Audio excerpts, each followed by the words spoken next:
Hello everyone, welcome to PharmaPill. Today we are going to talk about a highly requested topic which is ICHQ3 quality guideline. And the title of the ICHQ3 guideline is impurities. Before getting started, let me just brief you out that in today's video we are going to learn 5 things. The very first thing which we are going to learn will be about parts of the ICHQ3 guideline.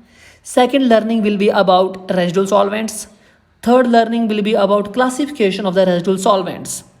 Fourth learning will be about examples of residual solvents of each class which every pharma professional must and should remember. And finally, fifth and the last learning will be about a shortcut trick to remember definition of residual solvents as per ICHQ3 guideline. So guys, without any further delay, let us quench your thirst of learning. As you can see on the screen that the ICHQ3 guideline is having 5 parts. Those are Q3A, Q3B, Q3C, Q3D and Q3E. So let us know about the title of each part. The very first part is your Q3A and it is for impurities in new drug substances, means it is for API. Second part is your Q3B and it is for impurities in new drug products, means it is for finished products. Third part is your Q3C and it is for residual solvents. Fourth part is your Q3D and it is for elemental impurities. Fifth part is your Q3E and it is for assessment and control of extractables and leachables in the pharmaceuticals and biologics. Here one important point you can note down that the ICHQ3E, which is the fifth part, the guideline is not yet implemented and it is under draft stage as of now when I am recording this video. So guys, in today's video, I will decode the third part of the guideline which is ICHQ3C and it is for residual solvents. Well friends, the current version of the ICHQ3C guideline is R6 and it was adopted in year October 2016. If you will see this guideline document carefully, then you will find that this guideline is having further 4 parts. The very first part is your introduction. Second part is your scope of the guideline. Third part is your general principles. Fourth and the last part is your limits of residual solvents. So let us see what is written under introduction part. In introduction part of the guideline, you will find the definition of residual solvents. And I will tell you a shortcut trick to remember definition of residual solvents. So friends, as per ICHQ3C, residual solvents are OBCs, which are used or produced during the manufacturing of your drug substance or drug products. So here I have used a term called OBCs. So OBCs means organic volatile chemicals. So my definition of residual solvents will become like this. Residual solvents are organic volatile chemicals which are used or produced during the manufacturing of your drug substance or drug products. Friends, ICHQ3C guideline says that the amount of residual solvents present in your drug substance or in your drug product should be evaluated because residual solvents do not have any therapeutic value. Hence, it becomes very important to remove all the residual solvents from your drug substance or from your drug products.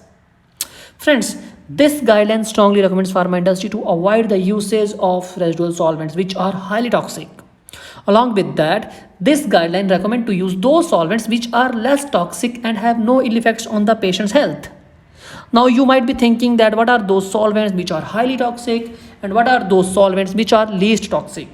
So friends, that we will learn in the later part of the video. But for now, let us discuss the second part of the ICHQ3C guideline, which is scope of the guideline. This part of the guideline talks about the applicability. Means here we will see the cases where this guideline is applicable and where this guideline is not applicable.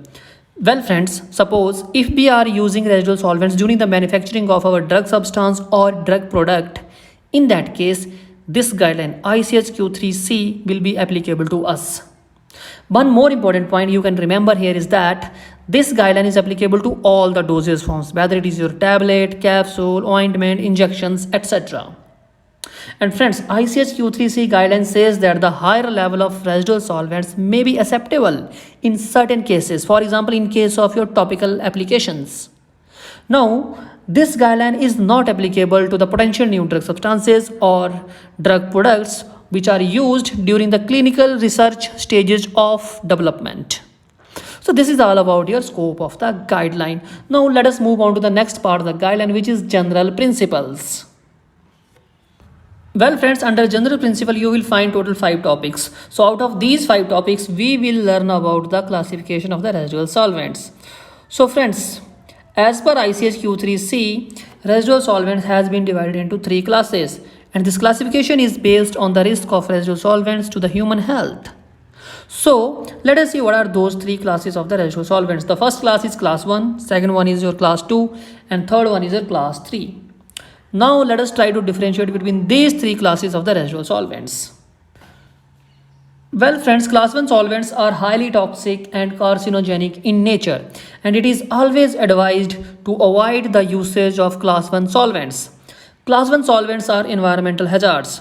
So this is the reason that solvents of the class 1 are also known as solvents to be avoided. Now come the class 2 solvents. Class 2 solvents are non-genotoxic animal carcinogens, and they are known for their non-reversible toxicities like neurotoxicity and teratogenicity. So here neurotoxicity means it can produce adverse effects on your nervous system. On the other hand, teratogenicity means it can produce structural deformities in the developing fetus during pregnancy. So friends, use of the class 2 solvents shall be limited. It means if we are using class 2 solvents, then it should not cross the limits as mentioned in your guideline. Here you can see some of the class 2 solvents with their allowed limits as per guideline. For example, in case of your acetonitrile, the allowed limit in your manufacturing is 410 ppm. For chloroform, this limit is 60 ppm. So this is all about your class 2 residual solvents. Now comes the third class of solvents, which is class 3. Class 3 residual solvents are low in toxicity as compared to your class 1 and class 2. Genotoxicity study data of the class 3 residual solvent has shown that solvents of this class are less toxic. And it is considered that up to 5000 ppm of class 3 solvents is acceptable without justification. So this is all about your classification of the residual solvents. Now comes the most essential part of this video, that is examples of each class of the residual solvents, which every pharma professional must and should remember always. Friends, don't try to mug up. Just listen carefully, and over a period of time it will get into your memory. Here I will mention only those solvents which are used in our laboratory or in the manufacturing area every day. So let us begin with the examples of the class 1 solvents. For class 1 solvents, you can remember examples of benzene and carbon tetrachloride. For class 2 solvents, you can remember the examples of acetonitrile and methanol. I generally call these two solvents as petrol and diesel of the chromatography because you can't imagine your chromatography without acetonitrile and methanol.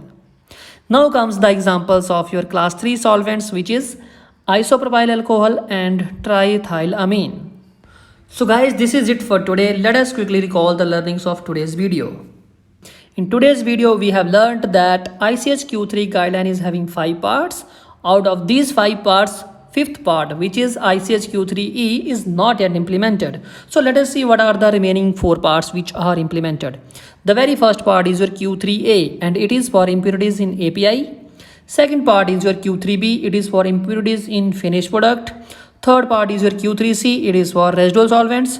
Fourth part is your Q3D, it is for elemental impurities. So friends, out of these 5 parts, today we have mainly focused on the third part of the guideline, which was ICH Q3C, and the title was residual solvents. And in this part, we have learnt about the definition of residual solvents, classification of the residual solvents, and examples of each class of the residual solvents. So friends, this is it for today. Thank you so much for watching. Bye bye and happy learning.